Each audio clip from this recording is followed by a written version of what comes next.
Did you know it's lemon harvest time in Tennessee? Did you know you could even grow lemons in Tennessee?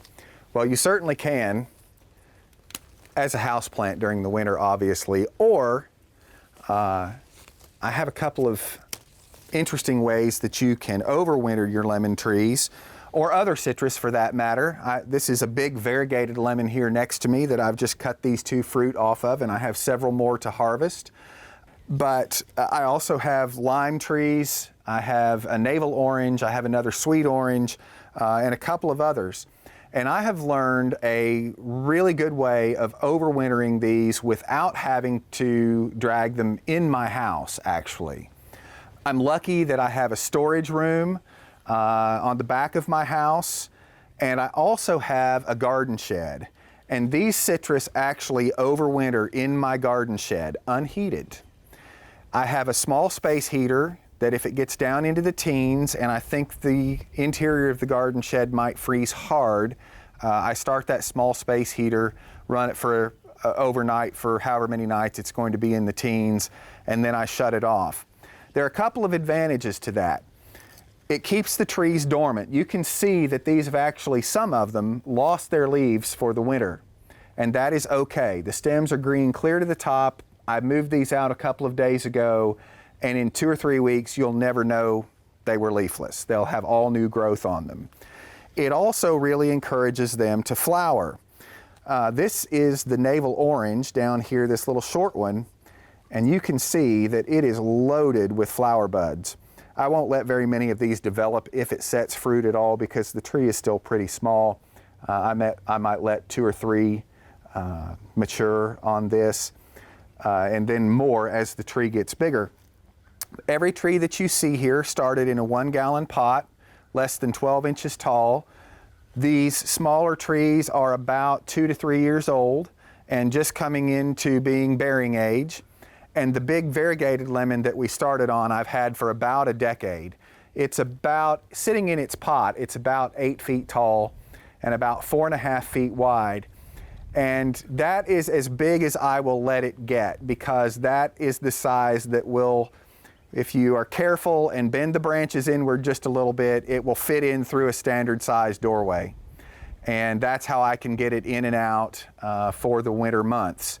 So these actually do overwinter in my garden shed, as I said before, and I just don't let them freeze hard.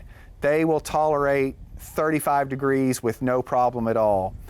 The other thing that does is it keeps my pest population down to a bare minimum in the wintertime.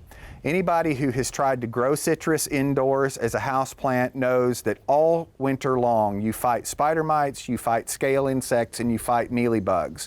If you can overwinter them in a cold situation, cold enough to keep the bug population at bay, you'll have a much easier time of it. My other trick is that about a month before these go indoors for the winter, which is usually at the end of October, 1st of November, I spray them every week with safer insecticidal soap. So that's something that you can use safely, safe for you, safe for your pets, safe for the fruit. And that smothers a lot of those mealybugs and spider mites and scale insects so that you're not bringing them indoors with you. As you can see, most of my citrus trees are growing in clay pots, especially as they get larger. There are a couple of reasons for this. The roots like to be able to breathe, and the clay pots can breathe, whereas plastic pots don't. The other thing is, once these trees are up 5, 6, 7 feet tall, the weight of the clay pot helps to keep them from blowing over. If they're in plastic pots, they get very top heavy very quickly, and every time the wind blows out here on my hill, they're all laying on the ground. And they're a little bit brittle, so I like to not have that happen if we can help it. Now, just up here, this is the new crop of flowers coming on for this spring.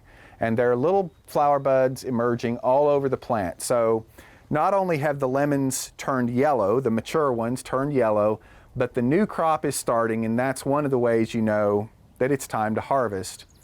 And if you look just here, you'll see a tiny little lemon. That's next year's lemon, starting now at the end of March, and it will take about 9 months for them to ripen. So I'll be able to start harvesting these in about early December, and they will continue to ripen through the winter.